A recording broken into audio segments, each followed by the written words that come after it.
Hi guys, മഴ തോരും മുമ്പേ promo റിവ്യൂവിലേക്ക് എല്ലാവർക്കും സ്വാഗതം. അങ്ങനെ സ്റ്റാൻലി പഴയ ഒരു ആൽബം എടുത്ത് അതിൽ വൈജയന്തിയും സ്റ്റാൻലിയും ഒരുമിച്ചുള്ള ഫോട്ടോസൊക്കെ നോക്കി പഴയ ആഗ്രയിലെ കഥകളൊക്കെ ഓർത്ത് കുറച്ചു നേരം ഇരിക്കുന്നുണ്ട്. അതിനുശേഷം ഔദക്കുട്ടി അച്ഛനെ വിളിച്ച് എത്രയും പെട്ടെന്ന് അവിടേക്ക് വരാൻ പറയുന്നു. ഔദക്കുട്ടി 1 മണിക്കൂറിനകം അവിടെ എത്താമെന്ന് സമ്മതിച്ച് അവിടേക്ക് വരുന്നു. ഔദക്കുട്ടിയെ കണ്ടതും സ്റ്റാൻലി തന്റെ പഴയ കഥകളും ബാലചന്ദ്രൻ വന്നതും ഞങ്ങൾ തമ്മിലുള്ള പ്രേമവും ഒക്കെ നിങ്ങൾക്കറിയാമല്ലോ. ഞങ്ങൾ പിരിയണ സമയത്ത് വൈജ 8 മാസം ഗർഭിണിയായിരുന്നു. അമ്മച്ചിക്ക് സുഖമില്ലാതെ ഞാൻ നാട്ടിൽ വന്ന് പിന്നെ തിരിച്ചു പോന്നപ്പോഴാണ് വൈജയെ കാണാതായത്.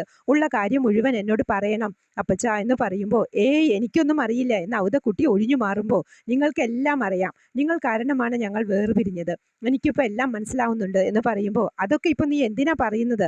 അതൊക്കെ കഴിഞ്ഞ കാര്യങ്ങളല്ലേ, അവളുടെയും നിന്റെയും നന്മയ്ക്ക് വേണ്ടി ഉള്ള കാര്യങ്ങളല്ലേ അതൊക്കെ ചെയ്തത് എന്നൊക്കെ പറയുമ്പോൾ, അതൊക്കെ വിട്ടുകളാ എന്ന് പറയുന്നു. അതൊന്നും വിട്ടുകളയാൻ പറ്റില്ല, എനിക്കതിലൊരു കുട്ടിയുമുണ്ട്, ആ കുട്ടി ഇപ്പോൾ ജീവിച്ചിരിപ്പുണ്ട്.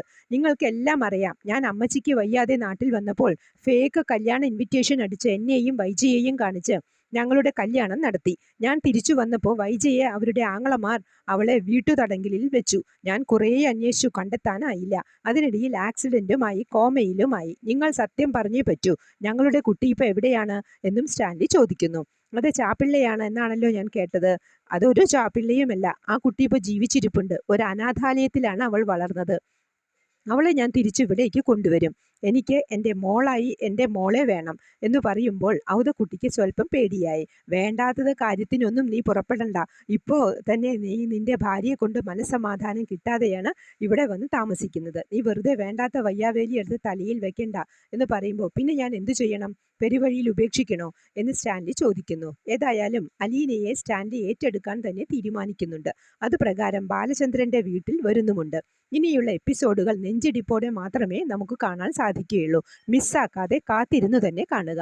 ഇതെല്ലാമാണ് പ്രമോവായി കാണിച്ചത്. പ്രമോ ഇഷ്ടമായെങ്കിൽ ലൈക്ക് ചെയ്യാനും ഷെയർ ചെയ്യാനും സപ്പോർട്ട് ചെയ്യാനും സബ്സ്ക്രൈബ് ചെയ്യാനും മറക്കരുത്.